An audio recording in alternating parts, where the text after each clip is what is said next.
Ebongi tosala moto nyonso ata mwana Kongo ya mosolo mpembe ya nzoku Kongo ya bwanya kasa ya mbila Kongo ya makasi moto ya nkoi Bandeko balandi ya Horizon 33 esengo mingi ya kokota lisusu mokona lelo na bandako na bino po ete ntango nyonso nazalaka na esengo ntango nakuyaka na bandako na bino sans ke nasenga bino autorisation nayaka po ete tosolola masolo etali bongo mboka na biso toyeba bongo kokabola makanisi na bayimboka nazali ngai moko te naye bongo na mwana mboka oyo abengai mibongo na nkombo ya mwana mboka Norbert Yamba naye elongo nde tokoyeba mpenza kosolola masolo etali bongo mboka na biso ye akoyeba bongo kosala baanalyse po ete lelo mpenza toza koyamba ye lokola analyste politique ye akoyeba na kosala baanalyse kolimbola kosolola kokabola makanisi na ye na bino bayimboka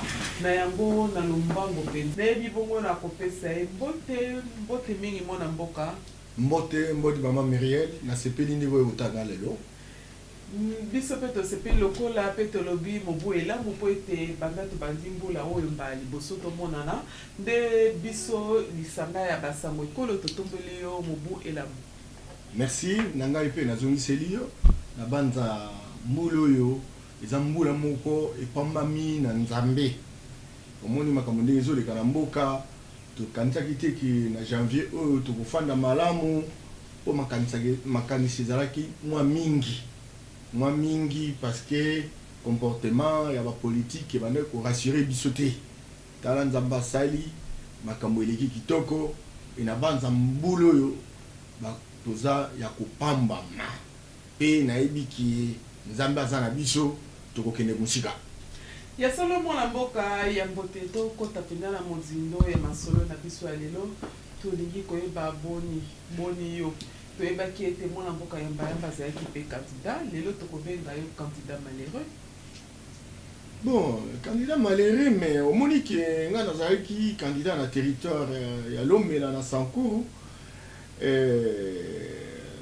mama oyebi ngai malamu nasala mosala oyo ya campagne électorale atangisaka ngo 43 pays africains natambolaka mpona kosunga baparti politique basala makambo wana nasala communication politique bakandidat mingi nde tozalaki moko te akomai na niveau wana nasala vraiment campagne oyo mpenza ya benda bika mais nakanisaki keta mosusu mokili ezofonctionne ndenge malamu or oyo bazalaka kata pouvoir basalaki makambo na bango koplanifie bakendeki pa seni baengage baneve na bango basi na bango bacousin famille mobimba po te basalela seni esalelaka mutu moko et donc comme tozalaki na siège moko malgré nazalaki voté dans tous les secteurs parce que je suis devenu l'espérance à tout un peuple lelo nazoyebisa yo mais que voulez-vous bazwina ba machine bazosalela yango bazobeta ba témoin bazokangisa ba témoin donc wana yondo lobi mais ba cour constitutionnelle ezali quand même okendaki kokotisa recours maman biso nasaki recourter parce que ça peine perdu. Non. Institution. Ba PV na onyoso, ozana ba preuve na onyoso kokene na cour. Maman oyebi oyo bakamonga la moni, Mame Miriel. Yangote. Bakamba soni salité. Ce qui est solo politicien congolais. Azala comportement wana. C'est pourquoi tous en a ce qu'on a plus félo. J'ai compris, sincèrement, nous sommes dans le loba. Nous avons la confiance que nous devons changer. Mais on a un terrain. Non. Les félos, ils vont s'expliquer. Ils vont s'expliquer parce que, excusez, tu vas faire l'élection. Tu vas à tel site. Alors, tu vas voter mon tel. Parce que mon chef d'antenne, neveu par exemple, mon FCC, va déplacer. Tout bureau de vote et pas pour changer et puis au lieu de signer parce que ce qui est l'élection c'est aussi ce déploiement il faut pas signer ah non peut venir chez qui travailler après 48 heures après nde babengi bapeti wana moko na moko o bazalaki wana basigné bape bango etc. Soko ke na ona côté d'autre le bien était ondimi échec na ndenge sengeli mais bango mo place bazali bayebi ke naza na échec était bayebi bien makambo basalaki est-ce que ma Myriel okondima place ya mbamba par exemple aza opposant bayebi ke bako voter ye basandeni bazwi ba machine oyo kokufa 3-4 heures après sikoyo donc bato bazoya mpo bavote babi bokovote te machine ezosala su te nga moko na ye na pie mbongo nga bomema machine bakende ochange yango oh non machine eza non codifié baye na machine baye na epa chef d'antenne bakangi machine après baye kozongisa machine vers 20 heures babandi sikoyo kobela boya revote moto tel bapesa ye 200 francs na 500 francs makambo nga na vivre et le chèque qui ba 2h du matin donc tout le monde va voter 15 fois bato ya FCC ba batute na édition moi na mboka yamba lelo pe mamwe bongwami na niveau ya sommet nga na édition lisusu ne basali na mona ki yango même na baloja ba protecteur wa nyoso ne ba yokanaki moto soka za secteur na place ba botaye et donc yom tout mususu ko kende kunate donc ba kaboli ba secteur. Donc, place, c'est pas naï, donc, c'est un bourrage. C'est un bourrage. Il y a un député professionnel qui va passer. Et donc, il y a un secteur. Et pour qu'on ait un résultat. Donc, il y a un l'est. Il y a un député, par exemple, il y a un modèle, au zoni, au petit mois sinon, au soir, il y a un salon, au il y a un coupe gagné. Au MCNI, qui a une baquille élection.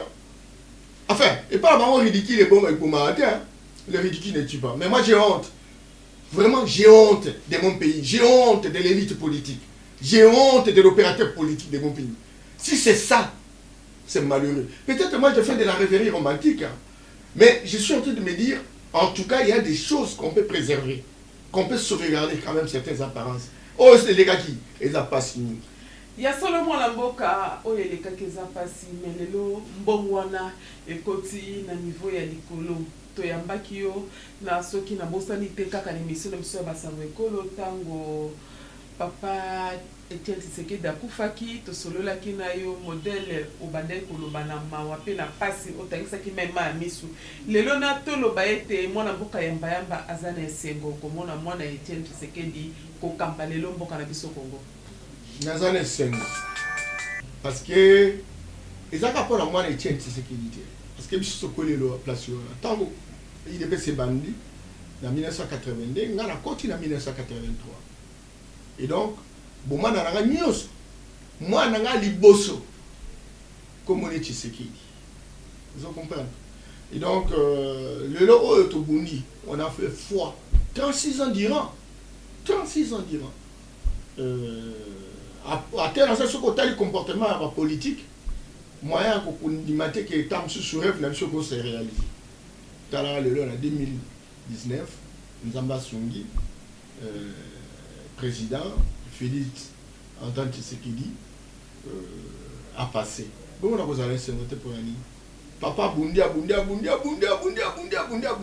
après c'est biso courage à tiki biso mais Nzamba ya likolo azali Nzamba zali néon moni bakane ko nga ba sakana ba minoriser na Genève Nzambe spirituellement bien que koleka lelo mena quand la muka balobi eza vérité ya ba honnêteté nga na zo biso na o ya biso élection na lomi ba musuba leki ba musuba ba sipelete ni tinga etc. mais makambo ici l'histoire qui est ici c'est comme ça. Donc, n'attend CNI à reconnaître Moutoua, n'attend Cour constitutionnelle à reconnaître. N'attend pas que négociation il y a Kabila. Non, maman Myriel, il faut qu'on respecte. IDPS, quel est ce parti où ça n'encage net IDPS? S'il te plaît, revenons vraiment à la question. Tant que tu es en terrain, en tout cas, là, il y a Sankour. Nazali na loja, nazali na lomela, mais na ebisio que makambo yo zoyo kao la muka na mona yo la muka na lomela te bazali deux candidats ya Lamuka. Moko ya MLC et na moko ya G7. Ya MLC aye a humilité a bibo décor ya wa za mobulu. Na moniti na mona continuer à atika ko tika même maintenant ni témoin de avion na azongi na poto parce que on est en Allemagne. Petit nanga. Aye bisanga non. Viens négeza a ngala zongi. Na mona ba mango clair te. Et puis Boussousou ayaki afandi wana azali kutuna makaonde neni no te mbo wizete tikana na kelo tana kelo en contact na batu kuna batindela mbo 2 jours avant élection yoké après yo ya na butu élection lobby ya na butu nga kutuna proposer na za ba macaron na pesa tanda moko parce que to kabola etc. atika kuzwa macaron te azali na candidat na témoin. Et donc dire que par exemple la Bouka bazan un résultat bazan ba PV ou les en révéli bazan en voté et puis na ki ba non 5 ans un résultat ngai pas na biso o ebi que l'homme les a 26 km². Et ça dimension ya Rwanda et bien ba 3 jours ba non ndenge zana église catholique ça partout na Congo. Oui, église ça partout. Mais mission d'observation il y a 5 ans, ça partout. Et ça partout. Na mona natika comment na bangote na lomé. Natika comment na bangote. Alors résultat on va moi qui est résultat pas banda ko bimisa résultat on est ba ça qui na bangote. Et puis maman biso, surtout tali intellectuellement dans la question il semble que Bango va jouer 17 000 macarons. Parce que pendant qu'on a un bureau de vote, ce que les observateurs, il faut un macaron. Bango qu'on soit pas matin. Mais c'est quoi le lobby? Hier, préparé qui 41 000 observateurs. Et puis, ce que l'on dit, Boutembo, Beni, Nayumi, il y a 39 000 observateurs. Mais il y a 17 000 macarons. Le bureau de vote, c'est qui fonctionnait dans Mboka. Il y a 70 000 bureaux de vote. T'as là 17 000, na 70 000. Maman Bissou, aux arabes qui sont classe, à terme échantillon, est-ce qu'ils sont représentatifs? 17 000 et couvrir 72 000 bureaux de vote. Mais c'est des amusettes. Ça ne peut pas s'expliquer. Vous savez, moi j'ai beaucoup de respect de l'église catholique. Parce que, Nambo Kalabiso, et puis Bisso, nous toujours le balelo, tous a formé dans le noyau, le clergé. Depuis avant l'indépendance, mais na place oyo ba komi ko tirer ba conclusion ya ko ba résultat na biso non échantillon il y a 17 000 na 72 000 et ça représentatif taux de couverture géographique et ça mouké pour nous tirer conclusion et puis tout ça la sondage tout ça l'élection ça m'a cambo en réalité combien de personnes ont participé, combien de personnes ont voté. Et ça sondage dans le sondage bon ceux qui par exemple l'échantillon dans 40%, on a 10%, on a tiré conclusion. Mais au contraire, et ça question qu'on tirer conclusion et ça question qu'on ça la comptabilité. Et ça combien? Et puis dans le cas qui va baza ya la muka baza na laboratoire na poto. Non, to somba qui 40 000 smartphones. To pesa qui en haut. Ça coïncide avec 40 000 observateurs il y a 5 ans. C'est quelle coïncidence, etc. Donc c'est très clair qu'il y a eu une sorte d'alliance conjoncturelle. Ça peut s'expliquer. Mais alors, ceux qui par exemple basent dans un smartphone, mais écoutez, ceux qui vont publier PV à dépouillement, pas qu'on photographier. Et puis, les résultats là, italien en haut. Alors maintenant, je voudrais savoir, ceux qui basent là, mais pas présenter en haut. Et je vous dis, je mets quiconque au défi. Mon côté a présenté 80% il y a résultat, oh il y a Congo. Jamais. Et puis c'est pas normal qu'on minimise, qu'on banalise les Cour suprême et Cour constitutionnelle ici Kati Makam. Et c'est Kati Makam, il ne faudrait pas présenter un autre. Bango Babi, nous inspirons des résultats de la 5 ans. Ah mais non, 5 ans n'a pas couvert. Le taux de couverture géographique est ne représente pas un échantillon qui peut te permettre à tirer des conclusions concluantes. C'est ça. Lelo Félix na mutu ya Congo, Félix lelo a co-dirigé Congo est-ce o ndimisami ete akokama mboko lolenge sengeli. Mais maman Bisso, depuis un certain moment, là-bas, la recherche, c'est ça, il y a deux types de démocratie. Il y a la démocratie représentative, il y a la démocratie participative. Démocratie représentative, et ça, au bas du Parlement. On a le président de la République, il y a la démocratie participative. C'est-à-dire que agir dans la population. Et alors maintenant, une seule personne, non. Président de la République, mais il y a ce qu'on appelle le leadership d'une manière générale, c'est-à-dire les collaborateurs, les institutions qui ont fonctionné, etc. Ils ont une interaction dynamique. Ça s'appelle l'intelligence collective. Ça s'appelle le leadership transformationnel. Un leadership qui s'inspire, n'est-ce pas? Il y a ébélé à bateau, par exemple, sous-système où ils ont un quatre système, pour ils ont une interaction, ils ont une interconnexion, ils ont une interdépendance, et puis pour ça mailler les mots qui ont permettre que les mots avancent. Et donc le président de la République devient simplement un modérateur. Le président de la République devient simplement un entraîneur. Le président de la République devient simplement un catalyseur. Le président de la République devient un meneur. C'est cela, un leader qui transforme, qui bouge, qui donne des orientations. Mais les gens sont en action.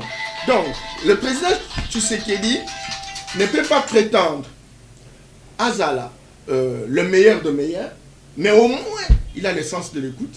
Au moins, il a la capacité de travailler avec les autres, de choisir des intelligences, d'avoir un feeling politique. Et moi, je crois, sincèrement, parce que l'âge qu'il a maintenant, ce n'est pas pour venir s'enrichir. Il n'en a pas besoin. Pour la sani. Attends, avec un mboka mobo, avec un vacances, à sa salaire depuis bon moment. Et donc, maintenant, il veut se mettre au service de notre peuple. Et donc, pour nous réussir, il faudra que mon père, à Kanissa Yango. Ce qu'on dit président Kabila, le président Félix Basali, remise reprise, de manière civilisée. Nous avons dit les londés, Makambo, il y a fait acquise de légitimité, et ça l'est mis. C'est vous Congolais, nous sommes ça au Kita. Au début, tout ça m'a coqué, tout ça m'a pauvre. Excusez-moi, Myriel. Partout.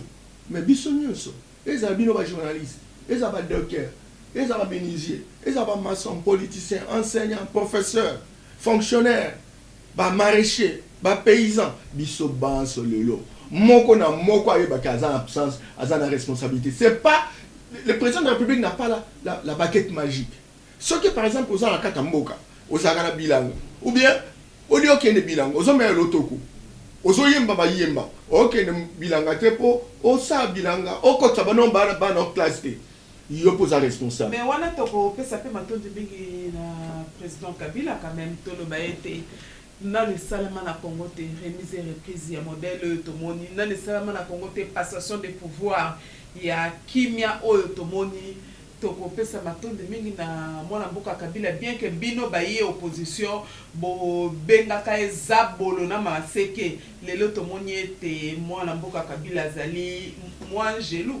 Non, ti Kabila ko wana ma Myriel angelou te ba diabolo na maseke te. Tout ça politique.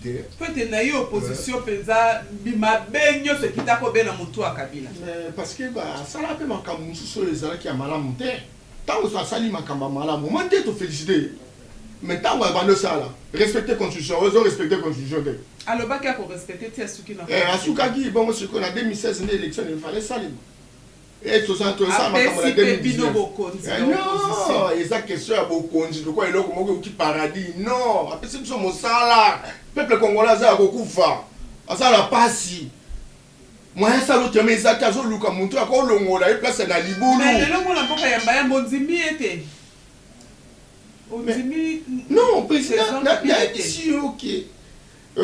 Président a salué le komoko ya kitoko parce que ce côté libyen. Tant que tout ça doit là tu as une conférence sur la révision constitutionnelle. Mais parmi les pays, 17 pays, il y a une instance qui a organisé l'élection. 17 pays, 17 présidents de la République vont changer la constitution. Donc c'est ça l'Afrique subsaharienne. Et donc, dans 17 wana, mon quoi kenda, parce qu'il y a un article à la makasi. Il y a jamais. Il y a mis balé, le président Kabila. Mais on dit à ça là, passation du pouvoir civilisé. Donc, geste malgré ma gesticulation, malgré ma koufa, malgré ma passe, ma marcha, etc., malgré délai et l'équipe, etc. Mais au finish, le président Kabila, à la Kisike, a zappé la poste que Mboka et que Liboso. Et donc, il mérite respect et considération dans l'acte il y a sali parce que qu'est-ce qui lui empêcherait? Soda Nyos et sa génération dans les Moutansali. Celui des renseignements Nyos dans beaucoup de régime financier Nyos, Bambo Nyos dans beaucoup de ce qu'on va dire natikal. À quoi Kotikala on va les chasser, on va les chasser. Quand on a réglé le problème intérieur, on va faire une déclaration. C'est ça. Alors, le fait que le président a s'accommodé dans la dynamique, nous ne pouvons que le saluer. C'est ce qu'on entendait. Toboyi qui voyou, Tolingimbo Karabiso et Kendenandingi Lungubani, va respecter tout à travers le monde. On ne peut pas vraiment voir nos voisins. Très maigrichon, traiter on dirait le code tous actifs. Tout simplement parce qu'il y a acte un homme politique. Et donc, geste il y a Kabila, Tshisekedi, et Pessi Bango Kizungu, et Pessi Bango respect pour Nambo Kanabiso. Biso to menti na 5e dimension. Et bon, on va féliciter. Et là, on m'a bien dit, nous sommes tous à féliciter. Ah, Kabila, a nommé Bango. A nommé Bango. Ça, c'est des émotions toxiques à la zaïroise. Tu as créé le mot de malam. Boyoka ne kota. Tranquillité, sérénité kota. Tu profiter de geste. Tu tambola nenge le mobani. Non. Kabila a nommé Bango. Aux hommes, on a comment qu'on félicite. Mais vous voulez quoi? Oui, mais ma Myriel. N'a pas poto wana. Ce qu'on a tambola. Attaque na train. Ce qu'on tout dit. Moi, tout yo kama mukebo. Ce qu'on a senti qu'à tout yo. Et je m'excuse beaucoup. Je m'excuse beaucoup. Ce qu'on téléphone quoi? Au PC. Et merci beaucoup. Émotion exactée. Gestion avec émotion. Bisoto beaucoup fa avec émotion. Et là, on a une interprétation. Ma Myriel, Bambo qui est belé. Les gens ont ça la nyonso. Parce que politique, tant que vous avez la diversité politique, il faut contradiction. Il faut droit au désaccord. Mais il y a un moment où il faut qu'à un moment donné, pour se mettre d'accord. Et là, on dit Mboko eko bonga. Et là, on dit Mboka oyo eko diviser biso. Bo tie o eko diviser non pemben. Bo tali et là, on dit Mboka bonga. Ça fait longtemps que na Mboka, ça ça te. Ngana uti na Mboka kuna. Na moni situation moyen te. OK dans l'hôpital moyen te.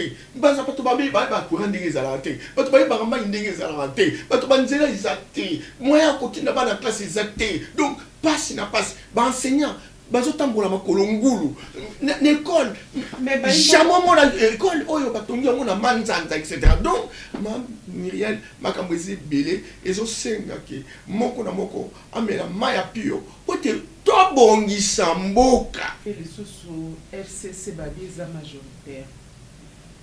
majorité nango ezakaka. Est-ce que changement toza koluke kozala kaka po ete FCC ya majorité ezakaka? Oui, maman. C'est vrai que... gagner majorité dans le Parlement. Et bon, moi, ce qu'on a aussi, il y a eu des élections.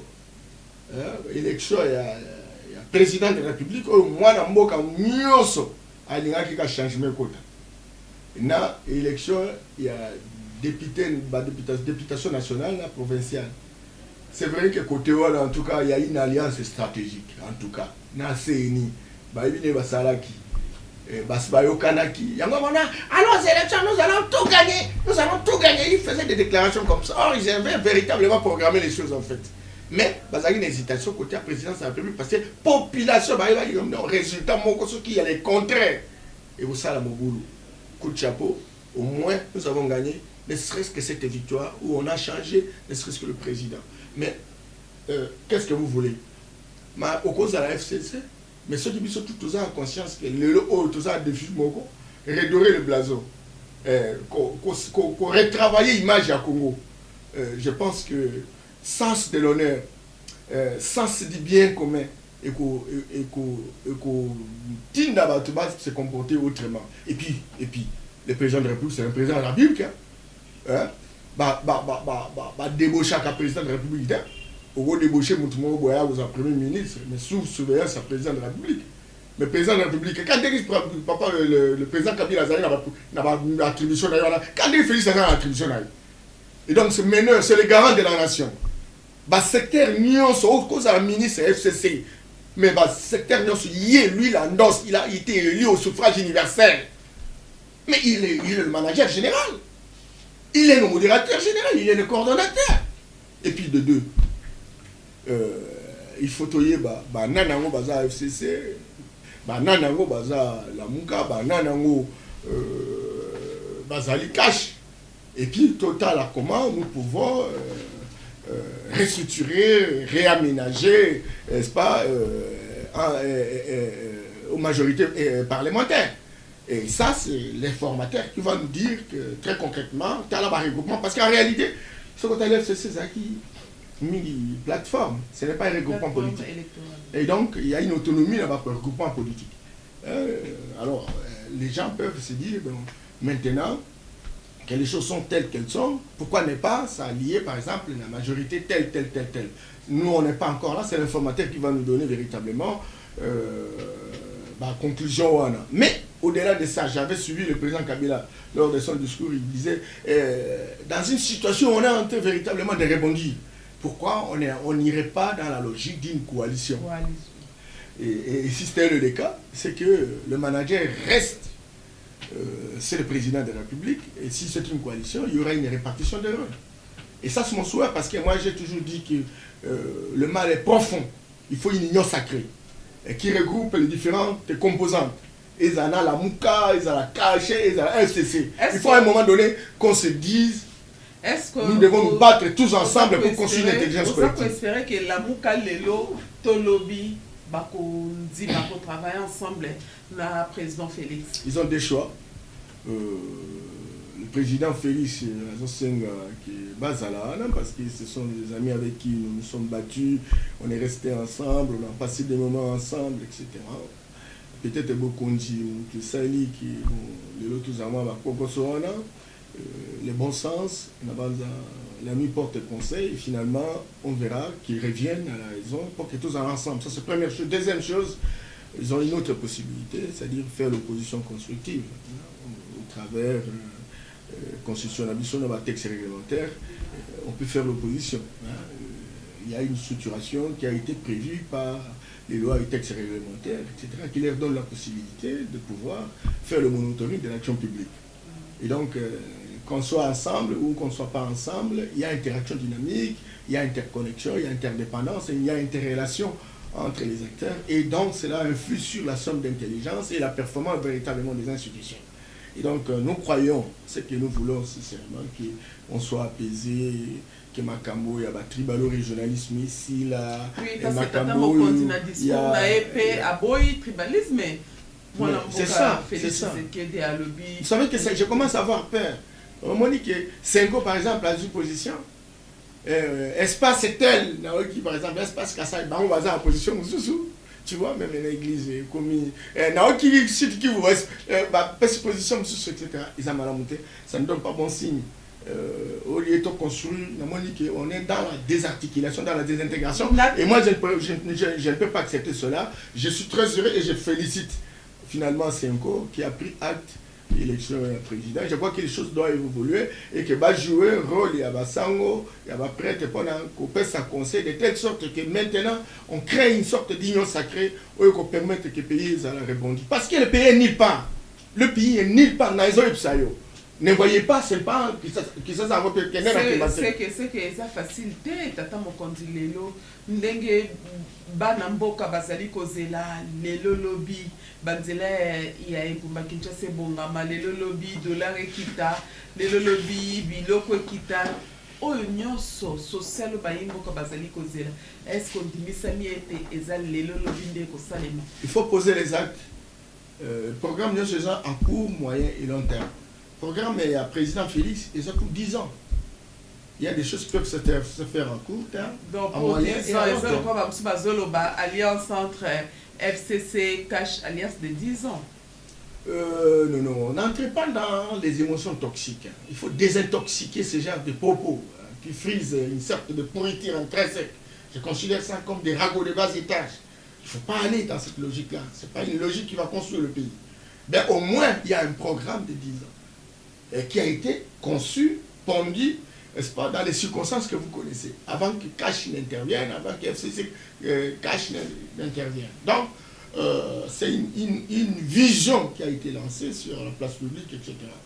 Parce que, croyez-moi, maman Myriam, j'ai fait 65 pays à travers le monde, Asie, Europe, Afrique et Amérique, pour étudier, pas comme ça, le voyage touristique, non.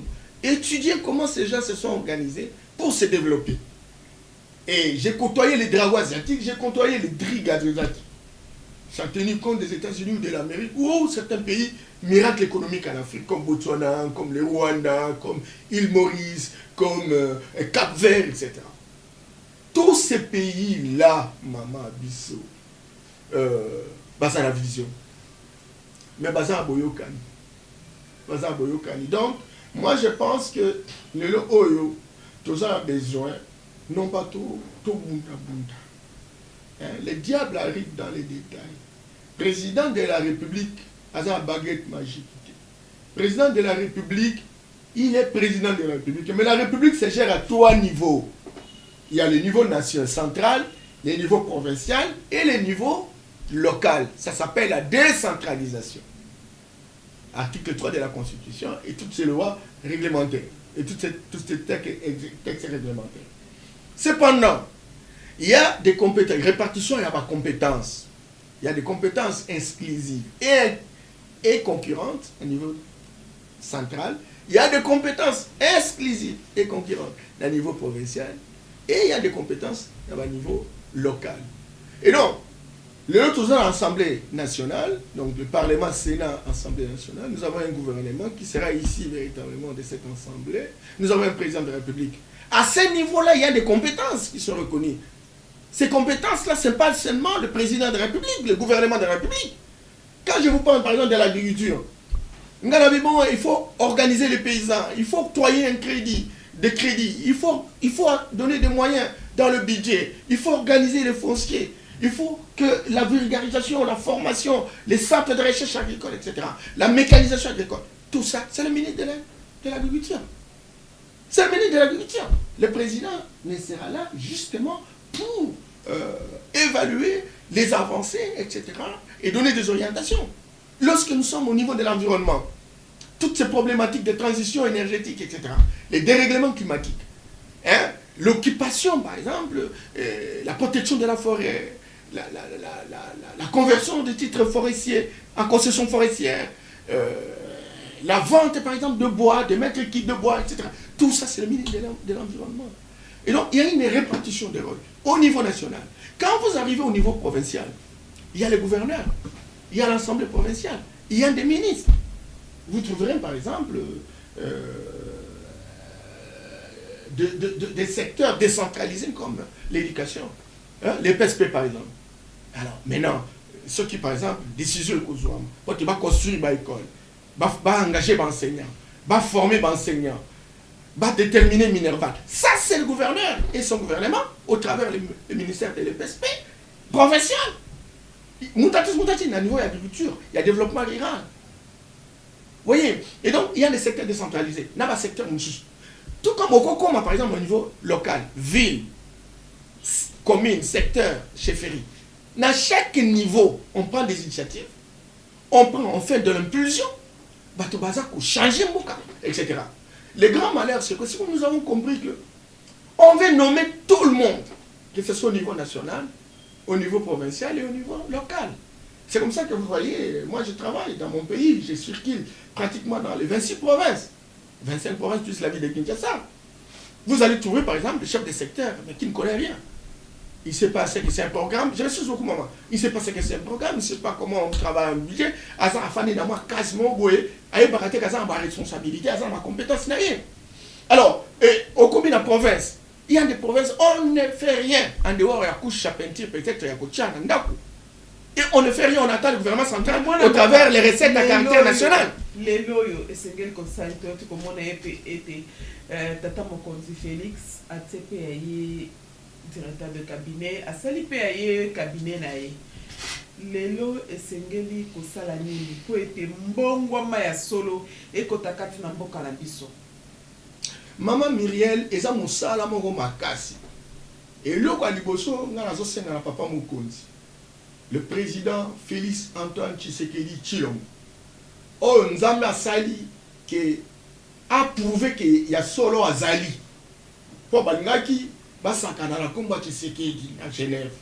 Et le Nzamba a démontré que jamais sacrifice papa na sala et les kabongo.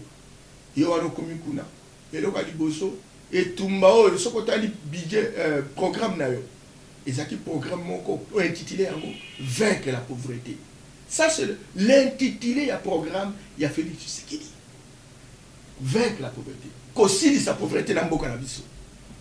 Et alors, maintenant, pour nous, si ça peut mettre dans le parce qu'il y a un mot qui est et ça 100 fois le Rwanda, 80 fois la Belgique, 9 fois le Japon, 120 fois le Luxembourg, 1200 fois la République Sao Tomé Principe.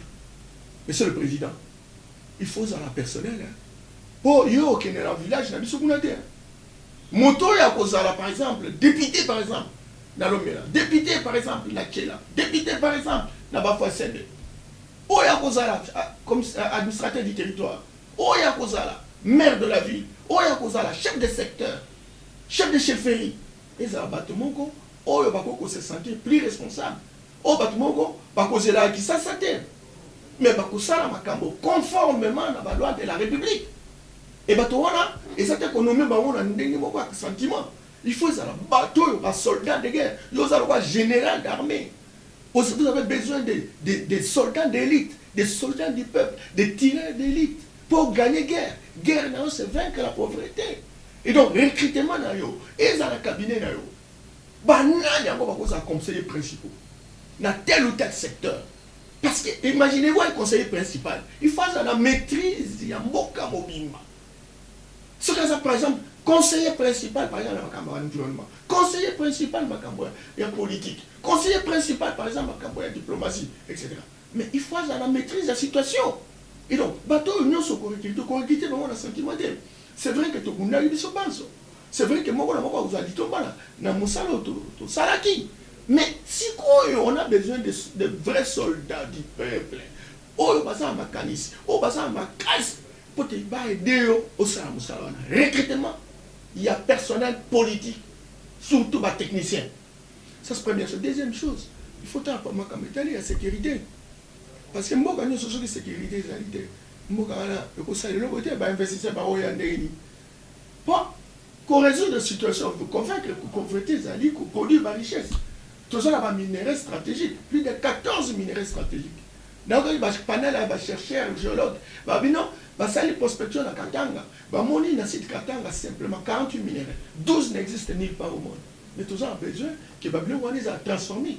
Ils ont transformé et comme en richesse, automatiquement la chaîne de valeur ajoutée. Alors, pour nous avoir richesse, mais il faut quand même sécurité ça. Et alors sécurité on a ce qu'ils allaient na est etc. Koye babana nango baza kucha déstabilisation na est. Parce qu'il y a des multinationales, il y a des sous-traitants sous-régionaux, il y a aussi à l'intérieur, bateau, baza, colia, baza, commissionnaire, courtier, pour identifier que ça, paquet, autobenga, agenda stratégique, catégorie par catégorie. Et puis, que faire intervenir les militaires, ça c'est évident, ça c'est l'élite, mais les coups. Mon amboka, là tout notre motuna moko, poète, Nicolo, tout le monde a mon amboka, Nobel, Yamba Yamba. kobimisa pema mingi na batelevizio toloba ete yo kozali koposte mama biso na banza na ba 2006 utunanga question wana 2006 utunanga kaka po ete ozwa pe poste wana note nazwa te mais quand même nasalaka bilanga nanga et puis nakota bana nanga classe maman est-ce que tant makambo nga nazoloba ozozwango blague eza recherche ezali mosala tosali mbula ebele tokanisaka ndenge nini yango mboka na biso ekoki kofonctionne etc epe nga na bi oyo nga nakosala na manduki te mwa moke nga nakosala nalobaka yango oyo aza mayele ta mosusu akozwa ata mwa moke ekosunga epo azwa décision soki osali yango ezaka mpona oluka poste te na bamboka ebele ezaka bakozala ministre te ministre oza serviteur oza serviteur awa nde bazwa ministre po eloko moko do parce que misali ezalaka te ngai par exemple naza altermondialiste soki nayebi so ngai bi nasali 65 pays à travers le monde eza na bagrande rencontre internationale je suis quand même un personnage connu oyo aza na mwa makanisi po mboka ese transformé le village planétaire ese réalisé et donc c'est vrai qu'à un moment donné na age nde tokomi na yango et que na profité tosali bitumba pendant 36 ans. Et le coup, c'est Bistumba, 36 ans, tous eu pouvoir. Il faut que Maël Nangaï, de telle sorte que naïb saka président Nangaï, naïb saka baï, nyoso ndetu kwa yoko kamamboko yo. Moi, ma canison, ça consultant international, maman na développement, pendant plus de 25 ans. Alors, nakoloba yango, et ça façon de contribuer. Bon, ce que le président Nanga a dit que, tant que stabilité côté habité. Place telle, il faut tel militaire. Place telle, il faut tel tiré d'élite, etc. Abi Norbert Yaka, au sala telle place, etc. Au sala. Parce qu'ils ont beaucoup d'anga. Lelo bazwa nga la institution internationale na sala. Et bon aussi ko na sunga mo. Et d'ailleurs, ndé na sala ka. Ils ont makambo itali la fonction publique. Ils ont makambo itali la administration publique. Ils ont makambo itali la décentralisation. Ils ont makambo itali forêt. Ils ont makambo environnement. Na sala consultant, il y a Banque mondiale auprès du gouvernement na biso. Pour n'empêcher bango na coacher makambo wana nazaka senior. Et donc ce qui est là par exemple il m'arrive que le président dit non monsieur Yamba je voudrais que au servir à tel endroit mais la kosala ngo pas nani abande ko mususu pe bakosala nga na kosala on ndimisa miete eyokami pe komi epa ya tata mokonzi mwana mboka Félix Chilombo Tshisekedi ayebi que na travail trop ayebi oui ayoki yo pe komi mwana mboka to komi pena na suka po ete lolenge yo yebi télévision ezaka mo likambo tango kasi to sukisa mwana message to pe na mwa liloboko pesa lelo yo ba député ya sika bakoti Assemblée nationale ya sika ebandi liloba nini okoki koloba to pe nini ekoki kosalema na session oyo to continue sikoyo. Bon, et là on a dit ça va député, félicitations. Na ba vota, na ba noma. Binonyo sukosa ka ba député la biso, ba honorable la biso. Photo ndi mayango. La vie est ainsi faite. Mais liboso moni tango Nego Kamera Zaki président assemblée. Bah ça qui plus de 180 recommandations. Mais il est quand même bon parce que l'anda qui a un niveau gouvernemental. Si vous avez un gouvernement, parce que ça a bien de créer majorité parlementaire pour un gouvernement. Bon, ça a été malade. Bon, surtout ça, le passage civilisé et à pouvoir. Nous avons maintenant que crise de légitimité ici. Bino ma député. Bon, ça va congolais. Bon, tant que l'on a moqué mobile. Bon, moi, on a un demi traité à Abisso. Parce que Abisso va aventurier, va farceur, va escroc. Simplement parce que comportement d'Abisso, on est tout ça les laka. Va te faire ça Abisso confiance. Maintenant, tout ça un défi mon co. Tout le doré image en boca d'Abisso. Aux parlementaires, aux députés, aux qu'on n'a pas la cause de la corruption. La corruption, bon, mimo koyo. Et bon, mimo koyo. Ce qui ministre a la responsabilité. Bah, sakana. Ce qui est quand vous allez interpellation. Tout, pour contrôler. Bon, mon effectivement, à Salimabe. Vous sanctionnez. Pour bâton sous banga. Ça la terre. Parce que le oyo. Mais maintenant, tata mokonza lo baki yango. Mais pas tata mokonzi. Vous avez conseiller spécial contre la corruption. Il y a président de la République. Alors, il y a 15 milliards, les autres, il y a bon. moyenne ya budget na biso 4 à 5 milliards 15 milliards nalandaki panel mosusu bacherche babi soki par exemple arrêter corruption à 30%, budget na biso ekokende ntina 55 milliards et bongo soki baarrêter yango na 50%. Donc dans moins de 6 mois tu as 100 milliards le candidat bangola bazali. Pourquoi on ne ferait pas ça?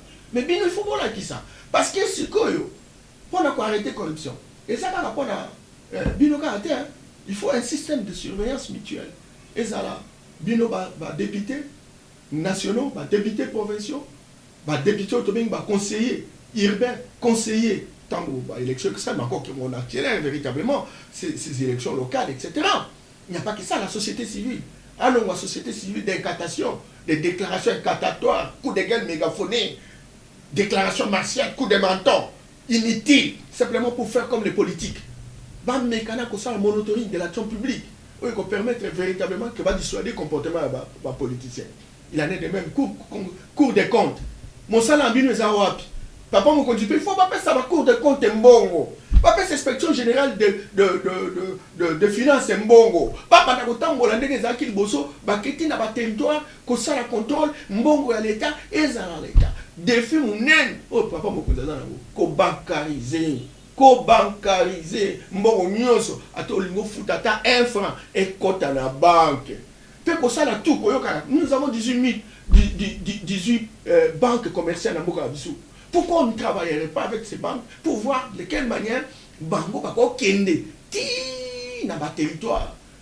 Oui, c'est vrai qu'ils ont besoin, il y a mbongo, ça c'est évident, mais on peut créer, on peut transformer tous ces centres extra-coutumiers, transformer à des agglomérations économiques. On peut arriver à générer des ressources et les ressources sont que vous allez épargner. Il faut qu'on renaître autobengi coopérative d'épargne et de crédit dans les paysans. Puis mbongo est en circulation. Batia ba magasin sémacier makambo ezala kitoko mboke bouger mais mboke ko bouger kaka na présidence c'était na niveau ya présidence na niveau ya gouvernement na niveau ya province na niveau ya na ville na niveau ya commune na niveau ya secteur et qu'à chaque niveau on fonctionne comme une république et c'est comme ça que mboke ko bouger et le président de la République sera l'animateur principal. Bon, c'est la nuance au cas du président de la République qui était. Encore que maintenant, au moins nous avons un consensus autour et à venir en Mogadisou. Et je crois, et je continue à insister, que le personnel va travailler à différents niveaux, basé à la bateau, basé à la compétence. Ou à Tarasala, on a Côte d'Ivoire, va recruter cabinet, ou à la diaspora, sur le plan interne. Bateau, ou à Moussala, basé en profil, basé en background. Les oyo bakende na $220 par habitant par an, bakomi na 2300, bakomi pays émergent même sur na makambo émergence. Biso tozaka na $458 et pourtant en 1960 tozaki na 368. Ba pays tozaki na bango lokwa ba Corée du Sud là bakomi $32,000 par habitant par an. Ba pays lokwa ba Singapour bakomi 52,000, 4 fois l'économie sud-africaine. Bongo biso tozaka ka kolela. En tout cas, monsieur le président Félix, espoir ezana yo, mais ils allent écoute benga batoyo ba soldats d'élite ba kosunga yo on va construire une intelligence collective yango ne mutu ko sala ki moko na moko azali tomba parce que au créer ba attente mingi matante mingi mona mboka no ber yamba to sepeli mingi le lenge o uti ko kabola makanisme na ba yimboka to lobi penza merci mingi pe na pesi bino lisusu merci bino ba yimboka bino ba yebo besala bongo kolanda émission et basango kolo na banzinga na bino to suki awa nde tokutani mikolo mizali koya botika la malamu o mabota mabino ebongi tosala moto nyonso ata mwana Kongo ya mosolo mpembe ya nzoku Kongo ya mosolo mpembe ya nzoku Kongo ya bwanya kasa ya mbila Kongo ya makasi moto ya nkoi